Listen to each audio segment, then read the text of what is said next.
Chantaje. De Herman Cyril McNeill. La carta me llegó, como una voz de entre los muertos. Al principio, la letra del sobre me pareció extraña, pero después de mirarla unos segundos, recordé. Hacía 20 años que no veía esa letra, y uno tiende a olvidar. El matasellos era de Nueva York, y con la carta aún sin abrir en la mano, me quedé mirando por la ventana, pensando. Así que Jim Featherstone estaba en Estados Unidos. El hombre que en un tiempo había sido mi mejor amigo.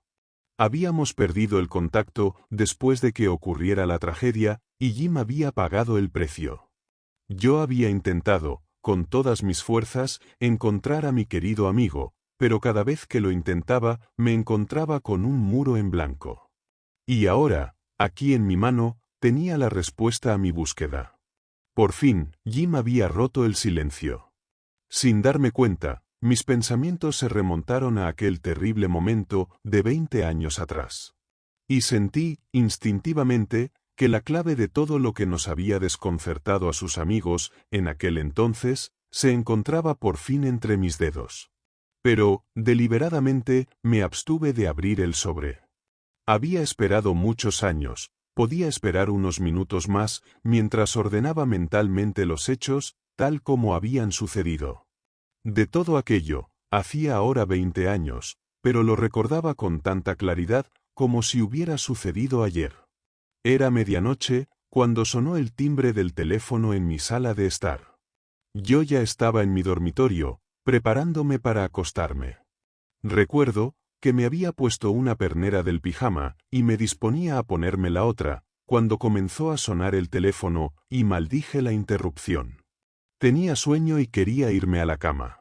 Había estado trabajando muy duro en un caso, y tenía que estar en el tribunal temprano a la mañana siguiente. ¿Quién demonios podría querer hablar conmigo a medianoche? Pero el timbre siguió sonando insistentemente, y entré en la sala de estar. ¿Qué pasa? Grité irritado al auricular. ¿Es usted el señor Pollock? Dijo una voz de hombre. Yo soy. ¿Quién es usted? Le habla el teniente Flanagan, de la comisaría de Bean Street, señor. ¿Puede venir aquí de inmediato? El señor James Featherstone está aquí, y ha pedido que usted sea su asesor legal.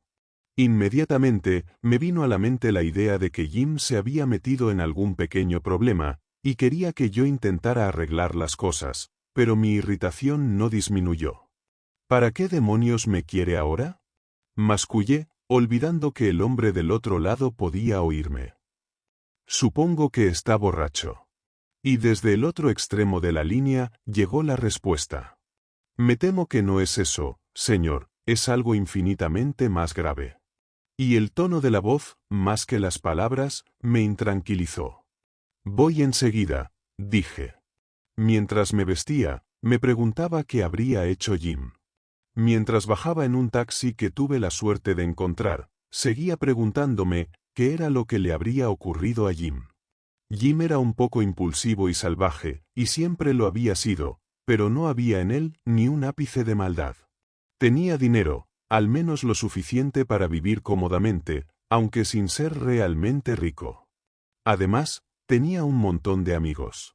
¿Qué podía haberle sucedido entonces?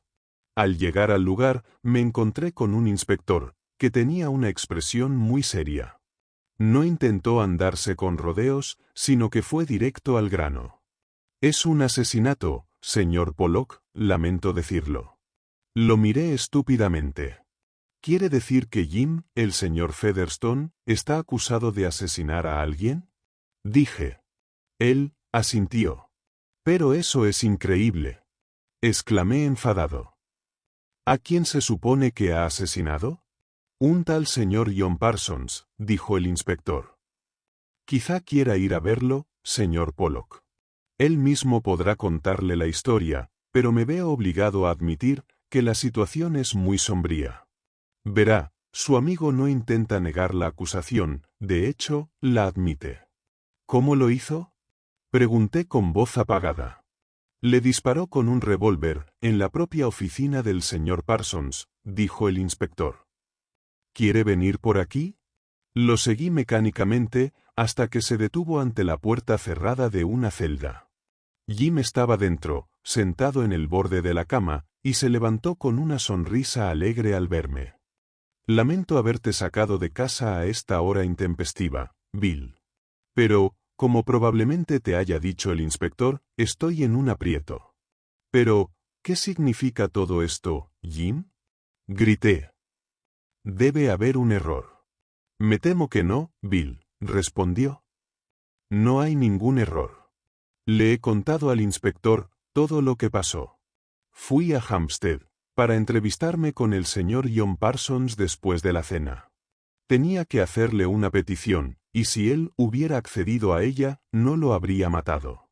Pero como no quiso hacerlo, lo maté. Le advertí primero, pero él, un poco estúpido, pensó que yo estaba mintiendo, y no era así. Lo miré horrorizado. Pero Jim, amigo mío, exclamé, parece que no te das cuenta. Es un asesinato. Al contrario, Bill. Lo sé perfectamente.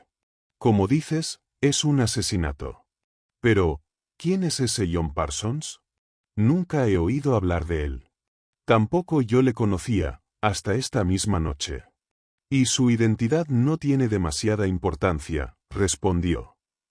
Pero si ese dato es relevante para ti, y presumiblemente lo es, John Parsons es, o más bien era, un chantajista repugnante.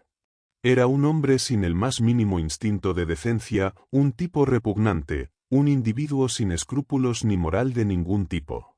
Y aunque soy plenamente consciente de que legalmente hablando, he cometido un asesinato, desde mi punto de vista, simplemente he librado al mundo de un rufián. De acuerdo, Jim, dije desesperanzado. Pero eso no tiene nada que ver. El único punto de vista que nos interesa es el legal, y legalmente, no importa si ese tipo era todo lo que dices o un dechado de virtudes. Dime, ¿cuál era esa petición que fuiste a hacer y que él no te concedió? Jim me sonrió gravemente y puso su mano sobre mi brazo. Sabía que me lo preguntarías. Es bastante obvio, ¿no? Pero no te lo puedo decir. ¿No puedes decírmelo? Repetí. Pero, ¿por qué no? Supongo que me has mandado llamar, porque quieres que te defienda. Sí, Bill, quiero que te ocupes de mi defensa. Si quieres hacerlo, claro. De acuerdo, Jim, dije. Por supuesto que te defenderé, pero debo conocer todos los hechos del caso. Una vez más, sonrió gravemente y meneó la cabeza. Lo sabrás todo, Bill, excepto eso.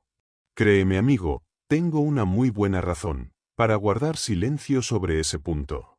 Yo discutí, protesté, y finalmente, perdí la paciencia, pero fue inútil.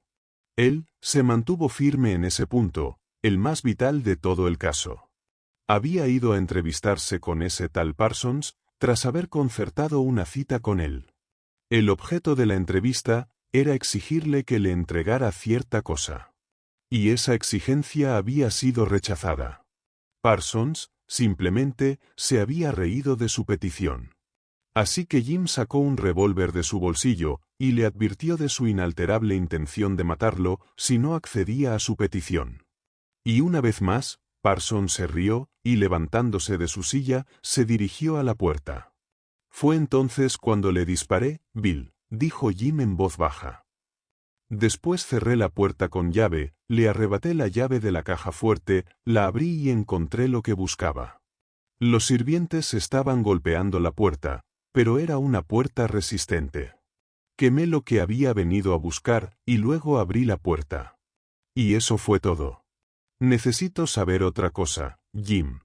¿El revólver lo tenías ya en tu poder, o te hiciste con él entonces? Lo compré entonces. Ya sabes que, como cazador, tengo licencia de armas, y no tuve problemas para conseguir el revólver. Y eso fue todo lo que explicó, cuando lo juzgaron. Jim no reveló ni siquiera una pista de cuál había sido el objeto de su visita al chantajista. Le advertí de las consecuencias de su obstinado silencio al respecto, pero mis advertencias fueron en vano. Comprendo tu preocupación, amigo. Eso dificulta tu defensa del caso, dijo con paciencia. Pero me resulta imposible decírtelo. Sé lo que eso significa para mí, pero no puedo evitarlo, sea cual sea el resultado. Y así llegó el momento del juicio. El tribunal estaba abarrotado de gente, y la persona más segura de sí misma era Jim. Ahora, lo puedo ver de nuevo, de pie entre los dos guardias, con la cabeza ligeramente echada hacia atrás y los brazos cruzados. ¡Qué magnífico ejemplar de entereza era! Me dirigió una inclinación de cabeza y una sonrisa, pero después de eso, no miró ni a la derecha ni a la izquierda, aunque el tribunal estaba abarrotado de sus amigos. El fiscal expuso el caso con calma, inexorablemente, pero con estudiada moderación. No hizo ningún esfuerzo por disimular el carácter del hombre asesinado, con escrupulosa imparcialidad llegó incluso a destacarlo. Como mi erudito colega sin duda les dirá, caballeros, dijo, John Parsons era lo más repugnante de todo, un chantajista. A juzgar por los documentos descubiertos en su caja fuerte, no cabe duda alguna al respecto. Pero, caballeros, la ley de Inglaterra protege a las personas contra el chantaje. Además, castiga al chantajista con la mayor severidad. Es la salvaguardia de una comunidad civilizada, es lo que hay que reclamar.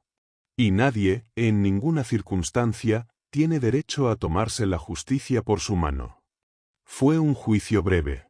Técnicamente, la declaración fue culpable, y no hubo disputa sobre los hechos. Tampoco hubo drama, hasta que puse al propio Jim en el banquillo de los testigos. Le gustara o no, yo estaba decidido a utilizar el sentimentalismo hasta el límite.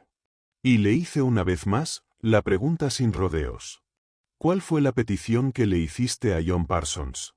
Me miró directamente a la cara. Me niego a decirlo. ¿Acaso se trataba del honor de una mujer? Dudó un momento, luego respondió con firmeza. Sí. Por supuesto, fue inútil insistir. El fiscal, como era su deber, lo presionó con fuerza. ¿Quién era esa mujer? Me niego a decirlo. ¿Aceptaría anotar el nombre y entregárselo a su señoría?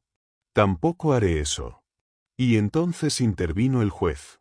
Con cierta severidad, señaló que Jim estaba poniendo en peligro todas sus posibilidades de defensa con su actitud, y que su constante negativa a dar información sobre este punto no solo tendía a poner en duda la veracidad de su declaración, sino que se acercaba peligrosamente al desacato al tribunal. Jim hizo una reverencia, y vuelvo a oír su voz tranquila y serena, cuando respondió. Señoría, comprendo perfectamente lo que dice. Sin embargo, le ruego que me crea, cuando digo que nada más lejos de mi voluntad, que el despreciar a este tribunal. Por si sirve de algo, tiene mi palabra, pero no puedo aportarle ninguna prueba, aunque quisiera. Porque la prueba fue destruida por mí, esa noche. Y sea cual sea el juicio que su señoría pueda dictar sobre mí, doy gracias a Dios por haber podido hacerlo. Una mujer en el tribunal sollozó un poco, y el juez frunció el ceño. Hablé con ese juez, 3 años después, en un banquete, y me contó lo que sentía en ese momento. Era conocido por ser uno de los hombres más imparciales del tribunal, pero toda su simpatía estaba con Jim. Sin embargo, pensaba que mi amigo había sido estúpidamente quijotesco. Debemos entender, dijo el juez, que existe una mujer que permite que usted sea juzgado por asesinato, un asesinato perpetrado, como usted dice, para salvar su honor, sin presentarse y dar testimonio. Vi que los músculos de la cara de Jim se tensaban, y una mirada extraña apareció en sus ojos. Ella lo ignora todo respecto a lo sucedido. Yo soy el único responsable del asesinato de Parsons, y jamás permitiré que el nombre de esa mujer salga a la luz. Su honor vale más que mi vida. Tras esta declaración apasionada, se hizo un silencio absoluto en la sala. Todo había terminado. El juicio solo podía tener una conclusión posible, el asunto nunca estuvo en duda. No había forma de refutar los argumentos contundentes del fiscal. Si se permitía un precedente así, ¿dónde terminarían las cosas? Solo existía la palabra sin fundamento del prisionero, de que había matado a ese hombre para salvar el honor de una mujer. Incluso si fuera verdad, no había justificación alguna para semejante acto. ¿Y cómo podían saber que era verdad?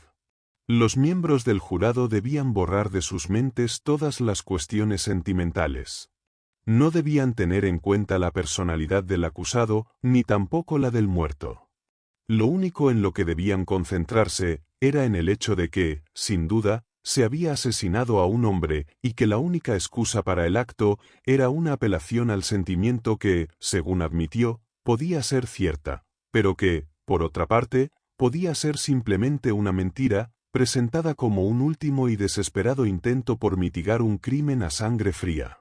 Que no se olvide que el hombre que estaba en el banquillo de los acusados había ido a la casa de ese hombre, Parsons, con un revólver cargado en el bolsillo. Y durante todo el proceso, Jim escuchó con la misma atención, grave y silenciosa. En ningún momento se vio en su rostro el menor asomo de agitación o miedo, y cuando el jurado se retiró, para considerar su veredicto, él salió con calma de la sala, escoltado por 2 guardias, y me dedicó una de sus habituales sonrisas alegres. El jurado estuvo no mucho tiempo deliberando, 10 minutos para ser exactos, y el veredicto fue el único posible: culpable. Sacaron a un par de mujeres que sollozaban y cerraron las puertas. Había en la sala un silencio tenso, porque es un momento terrible, cuando se da por perdida la vida de un hombre. Le preguntaron si tenía algo que decir, y completamente blanco, se levantó y comenzó a hablar. Sus palabras fueron las siguientes: «Solo una cosa, señoría. Si yo hubiera estado hoy, en cualquier otra posición en este tribunal, ya sea en el lugar de su señoría, o en el estrado del jurado, o llevando el caso para la fiscalía, querría haber actuado con la misma escrupulosa imparcialidad hacia el prisionero, con la que yo he sido tratado». Y entonces, todo terminó. Jim fue sentenciado a muerte, y mientras lo observaba, me pareció que estaba mirando algo por encima de él, algo que él veía, y nosotros no. Pero tal vez fuera, porque mis ojos estaban un poco nublados. Lo cierto es que, hasta el último momento, nunca vaciló. Parecía sostenido por algún poder superior. Parecía estar curiosamente distante. Y durante todos los días que siguieron, se mantuvo igual. Cuando le dije que de todos los rincones del país llegaban peticiones pidiendo su indulto, se encogió de hombros y sonrió tristemente. «Querido Bill», respondió, «te has portado de maravilla durante todo este proceso. Pero no creo que importe mucho lo que pueda pasar. Mi vida ya no tiene demasiado valor para mí. Lo mejor que un hombre puede vivir, yo ya lo he vivido, y con eso tengo suficiente». Y de nuevo, se quedó mirando a través de la ventana de su celda, con esa expresión, triste y ausente, que ahora le era habitual. Mi petición tuvo éxito, y la sentencia de muerte fue conmutada por cadena perpetua. Creo que la absoluta vileza de Parsons tuvo mucho que ver con ello. Y cuando le di a Jim la noticia, mientras los 2 guardias que estaban allí sonreían, me estrechó la mano y me dio las gracias. Pero incluso en ese momento, me di cuenta de que su sentimiento principal era la gratitud por el esfuerzo que me había tomado, más que la alegría por el resultado. Esa fue la última vez que lo vi. Los años transcurrieron, y por ley de la naturaleza, su recuerdo se fue desvaneciendo paulatinamente. Yo estaba cada vez más ocupado, y Jim fue apartado de mi mente, por otros asuntos más urgentes. Pero yo había marcado la fecha de su liberación en el calendario. Quería verlo cuando saliera de la cárcel. Se había ganado la máxima remisión de su sentencia, y el director de la prisión había prometido comunicarme la fecha exacta de su salida. Pero el azar quiso que yo sufriera un severo ataque de apendicitis, 2 días antes de que Jim fuera liberado. Le mandé un telegrama al gobernador para pedirle que le dijera a Jim que viniera a verme al hospital, y que le diera la dirección donde podría encontrarme después. Pero Jim nunca llegó. Cuando me recuperé traté de localizarlo, buscándolo en lugares que antes solía frecuentar, preguntando a amigos comunes, siguiendo, en definitiva, todas las pistas que se me ocurrieron. Pero fue inútil. Jim desapareció por completo, sin dejar rastro, y como ya he dicho, me di por vencido, un poco dolido y ofendido. Y ahora, por fin, tenía en mis manos una carta suya. Era muy voluminosa, y me sobresalté al ver la fecha. Había sido escrita 2 años antes, aunque el matasellos era reciente. Con manos temblorosas, y sintiendo una extraña mezcla de curiosidad y temor, comencé a leer. Viejo amigo, decía, no pienses tan mal de mí. El gobernador me dio tu mensaje, pero 15 años de prisión cambian a un hombre. Nos habríamos reencontrado como extraños, Bill, porque yo regresaba a un mundo que ya no conocía, y que ya no me conocía a mí. No quise volver a ver a ninguno de mis viejos amigos. La mayoría de ellos, probablemente estaban casados, y para sus esposas, que nunca me conocieron en absoluto, yo debería haber sido simplemente un hombre desconocido, que había cumplido cadena perpetua por asesinato. Habría sido una situación imposible, no lo habría soportado. Pero fue bueno de tu parte pensar en mí, muy bueno, viejo amigo. Solo que estoy agradecido de que estuvieras en el hospital, de lo contrario habría tenido que pelearme contigo. Porque había decidido irrevocablemente ir a la deriva, y me habría resultado muy difícil tratar de hacerte ver mi punto de vista. Pero ahora, durante los 3 años que han pasado desde que salí, he ido adquiriendo cada vez más la convicción de que no es justo para ti, que me defendiste tan hábilmente, que te siga ocultando la verdad. No recibirás esta carta hasta que yo esté muerto. Dejé de leer por un momento y miré por la ventana, pero entonces la recibirás. Mis pulmones se han dañado un poco en la cárcel, y me han dicho que debería ir a un sanatorio. Pero creo que no vale la pena. Lo único que te pido, Bill, es que quemes esta carta cuando la hayas leído, y me prometas que nunca, ni de palabra ni de hecho, divulgarás su contenido a ningún ser viviente.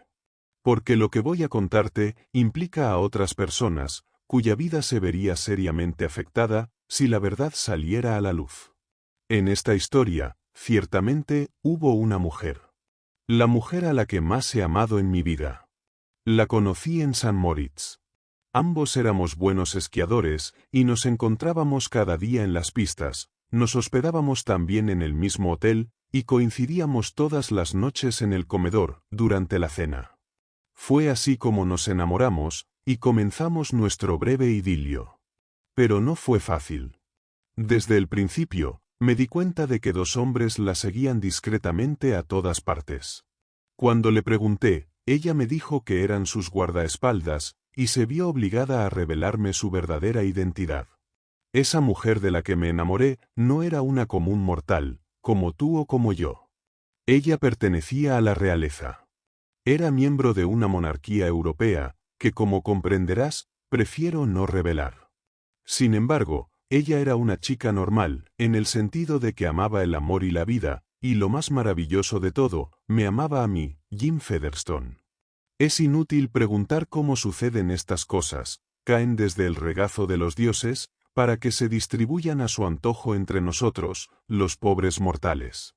Y yo, Dios mío, no podría decirte cuánto amaba a esa mujer. Ella significaba más para mí que la vida misma. Durante aquellos días, apenas nos separamos.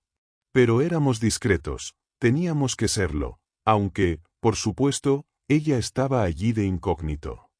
Sé que todo esto que te cuento debe parecerte algo increíble, como una de esas historias que solo pueden suceder en las novelas o en las películas o en los sueños románticos de las adolescentes. Pero a mí, me sucedió realmente, aunque si yo lo recuerdo como algo extraordinario, no es por el hecho de que ella fuese quien era, sino por el amor que nos tuvimos. Durante 4 semanas, vivimos ajenos a todo, sin preocuparnos del futuro, concentrándonos únicamente en vivir al máximo aquel maravilloso presente. Alguna vez, yo quise hablar de nuestra situación, pero ella siempre me tapaba la boca con su mano y me detenía. Así que me obligué a olvidarme de la locura de todo aquello, y vivir solo para cada día que llegaba. Pero, finalmente, llegó el momento en que ya no pudimos ignorar más nuestra situación. Estábamos en la soleada terraza del Hotel Alpino, durante el almuerzo, cuando ella me dijo, en su dulce y mal inglés: «Mañana me voy, Jim. Regreso a mi país». Sabía, por supuesto, que ese momento tenía que llegar, pero eso no lo hizo más fácil. Y algo se rompió dentro de mí. La tomé en mis brazos y le rogué que lo abandonara todo y se casara conmigo. «Quédate conmigo, querida», susurré. «No soy rico, pero tengo suficiente dinero para darte la vida que te mereces». Solo por un momento, ella pareció sorprenderse, como si no esperase que yo le dijera aquello. Después, permaneció ensimismada unos momentos, y finalmente, me respondió con una triste sonrisa. «Si pudiera hacerlo, Jim», dijo con gravedad. «Si pudiera. Pero hay algo que no te he dicho. Quizá he obrado mal estas semanas, dejándome llevar por esto que siento por ti. Pero no pude evitarlo, querido, porque te amo». «¿De qué se trata?», pregunté. «Voy a casarme. No es necesario que te diga que no es un matrimonio por amor. Fue concertado hace tiempo, sin contar apenas con mi opinión. Pero, de todos modos, es un deber que no puedo eludir. Quizá tú no lo entiendas, pero en mi mundo las cosas son así. Perdóname, querido. Sé que debería habértelo dicho antes, pero era tan feliz que quise engañarme a mí misma, imaginando que estos días no acabarían nunca, que no existía nada más en el mundo que nosotros dos. Pero, por desgracia, no es así. Todo ha sido como un sueño, del que ahora debo despertar». Yo me quedé en silencio, mirándola fijamente a los ojos. Sabía que insistirle sería inútil. Como ella había dicho, había ciertas normas y reglas en su vida que yo no podía entender, pero que debía respetar. Ella se marchó a la mañana siguiente, y pasados unos días, yo regresé a Londres. Traté de olvidar, como siempre han tratado de hacerlo los hombres. Pero no pude. El tiempo no mejoró las cosas, más bien las empeoró. Yo, que siempre había pasado por alto en los periódicos aquel tipo de noticias, ahora buscaba con ansiedad en sus páginas alguna referencia a su persona. Finalmente, el anuncio oficial de su boda apareció en los periódicos. Faltaban solo 3 meses para la ceremonia. Un día, recibí una carta en mi club, y me quedé mirándola como un hombre que ha perdido el juicio. Solo había visto su letra una vez, pero la reconocí al instante. Y el matasellos era de Londres. Yo le había dado mi club como dirección, por si alguna vez me necesitaba. Ese fue mi primer pensamiento, hasta que le di la vuelta al sobre. Y en el reverso estaba el nombre de un hotel de Londres. En su breve carta, ella me decía que estaría en Londres durante 3 días, y aunque pensaba que era una locura, tenía que volver a verme. ¿Me encontraría con ella esa tarde? Me dio una cita, me mandaría su coche y luego daríamos un paseo. Probablemente, cometimos una imprudencia, y aquel encuentro fue una locura. Pero fue una locura, que ha sobrevivido a los largos y grises años de prisión, y que vivirá conmigo hasta el final. Ella estaba estrictamente de incógnito, la acompañaba únicamente una amiga, que la protegía y la cuidaba. No sé por qué, elegimos Richmond Park para nuestro último día, aunque no habría importado mucho a dónde hubiéramos ido. El resultado habría sido el mismo. Pero fue allí, en uno de esos pequeños bosquecillos, donde le dije adiós por última vez. Ella se iba al día siguiente, y su boda se celebraría en apenas 15 días. Nos sentamos allí, en silencio, abrazados, como una pareja cualquiera. Las sombras se estaban alargando cuando la besé por última vez, y la vi alejarse rápidamente hacia el coche, en el que la esperaba su chofer. Era el final, y desde ese momento, solo la he visto 2 veces. Una vez, en la estación Victoria, a la mañana siguiente, cuando por un momento sus ojos se encontraron con los míos, y sonrió con tristeza.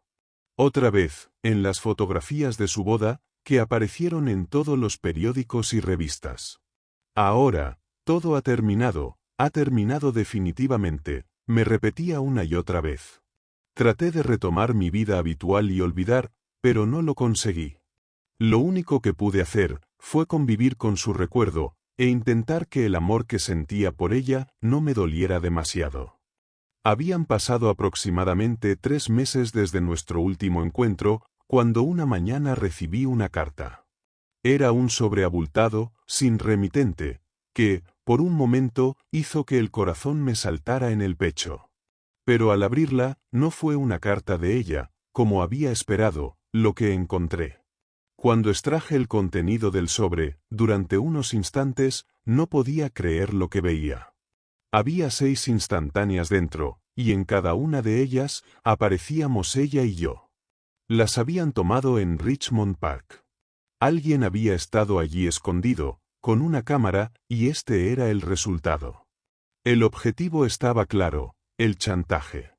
En el sobre, junto a las instantáneas, había una nota en la que se me pedía una fantástica cantidad de dinero a cambio de los negativos.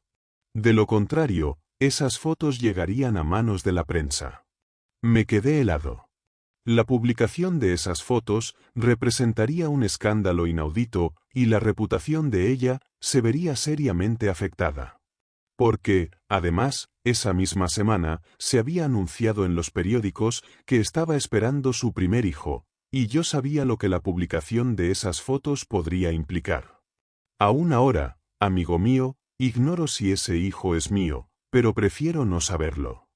¿De qué me serviría? En la nota, se me indicaba el día y el lugar de encuentro al que debía acudir llevando el dinero conmigo. Yo no tenía ese dinero, pero debía impedir a toda costa que esas fotos salieran a la luz. Aunque tuviese que matar a ese chantajista, si eso era necesario. En la fecha y hora indicadas, me guardé mi revólver en el bolsillo y acudí a la cita. El lugar de encuentro era una oficina, en un edificio en Hampstead. Él sonrió cuando me vio entrar. Tuve que controlarme para no golpearlo en la cara. ¿Qué puedo hacer por usted?, preguntó, aunque lo sabía perfectamente en todo momento. ¿Puede darme los negativos de esas infames fotografías que tomó en Richmond Park?, respondí. Él se rió otra vez. Pero esos negativos tienen un gran valor para mí, dijo. Ya sabe el valor que yo les doy. ¿Está dispuesto a pagar por ellos? Es usted un cerdo asqueroso. Grité, y él hizo un gesto de desprecio con la mano. Vamos, no sea ingenuo, continuó. Richmond Park es un lugar muy público, por el que pasea mucha gente. No es el lugar más discreto para tener determinados encuentros. Cualquiera podría haber estado allí y hacer esas fotos. De hecho, tuvieron ustedes suerte de que yo no fuera un reportero, o las fotos ya habrían aparecido en toda la prensa internacional. Conmigo puede negociar y evitar el escándalo. Piense también que yo podría haber decidido enviar las fotos a la Casa Real de cierto país. Sin duda, podría haber ganado mucho más. Pero creí que con usted podría entenderme mejor. Por el modo en que miraba a esa dama, supe que usted sería capaz de hacer cualquier cosa por protegerla. Así que, cuando abandonó el parque, le seguí, y así descubrí dónde vivía y quién era usted. El resto, ya lo conoce. De pronto, me di cuenta de un detalle en el que no había reparado hasta entonces. ¿Y cómo supo que esa dama y yo estaríamos en Richmond Park esa tarde? ¿Quién le avisó? Tuvo un cómplice en todo esto, ¿verdad? ¿Quién fue? Parsons permaneció en silencio. ¿Quién fue?, repetí, con tono amenazador. Bien, no creo que ahora importe demasiado que lo sepa o no. Fue el chófer. Ahora recordé, en efecto, la presencia del chófer, aparentemente discreta y silenciosa, conduciendo el automóvil en nuestros paseos o esperando paciente junto al coche. ¡Miserables! Debería denunciarlos a la policía, exclamé asqueado. Tal vez, pero no lo hará, porque eso significaría que el nombre de esa dama saliera a la luz. Y eso es algo que usted no quiere que suceda, ¿verdad? ¿Por qué complicar las cosas? Usted paga lo que le pido, yo le entrego los negativos y se acabaron los problemas. Yo no tengo la cantidad que me pide. Y aunque la tuviese, no le pagaría ni un céntimo. Ya conozco a los tipos sin escrúpulos como usted. ¿Quién me asegura que no existen otras fotografías que usted se guarda para obtener más dinero con ellas en otro momento? Dije. Ese es un riesgo que va a tener que correr, amigo mío. Podría decirle que tiene mi palabra, de que esos negativos que le ofrezco a cambio del dinero son los únicos que existen. La palabra de un canalla como usted no tiene ningún valor, repuse con desprecio. Sea como sea, me va a entregar esos negativos ahora mismo. ¿Puedo preguntarle cómo se propone conseguirlos? Observó con ironía. Los negativos están en esa caja fuerte, cuya llave está sujeta en torno a mi cuello por una cadena de acero. Es posible que usted sea un poco más fuerte que yo, pero no mucho. De todos modos, hay aquí dos sirvientes que son realmente fuertes, especialmente contratados, de hecho, para expulsar a la gente problemática. ¿Puedo, entonces, preguntarle de nuevo cómo se propone hacerse con los negativos? Hace un momento, usted ha dicho que yo sería capaz de hacer cualquier cosa por proteger a esa dama. Tiene razón. Soy capaz incluso de matar, dije, y saqué el revólver. Y aún así, él sonrió. En Inglaterra, ahorcan a la gente por eso, querido muchacho. Yo no lo haría si fuera usted. Es una estupidez, ya sabe, ese juego del revólver. Yo no estoy jugando. Hablo muy en serio. Por última vez, entrégueme los negativos o le mataré. Él ya no sonreía. Comprendiendo que yo no bromeaba, se levantó lentamente, y sin dejar de mirarme, se dirigió hacia la caja fuerte. Pero, de repente, con un brusco movimiento, trató de alcanzar la puerta de un salto. Extendió la mano hacia el pomo de la puerta, y justo entonces, le disparé. Rápidamente, le arranqué la cadena con la llave del cuello, abrí la caja fuerte y quemé las películas. Supe que la mujer que amaba estaba a salvo, y el resto no me importó. Viejo amigo, ¿qué otra cosa podría haber hecho? Así acababa su carta. Era inútil ahora tratar de contestar a esa pregunta. Jim estaba muerto, y todo había terminado. Me dirigí hacia la chimenea, y tiré la carta al fuego. Me quedé allí, de pie, contemplando cómo las llamas consumían rápidamente el papel hasta reducirlo a cenizas. Fin. Gracias por ver este vídeo. Por favor, no olvides suscribirte, dar a me gusta, compartirlo y dejar un comentario. Si te ha gustado este relato, puedes encontrar más audiolibros en nuestro canal, Homo Lector.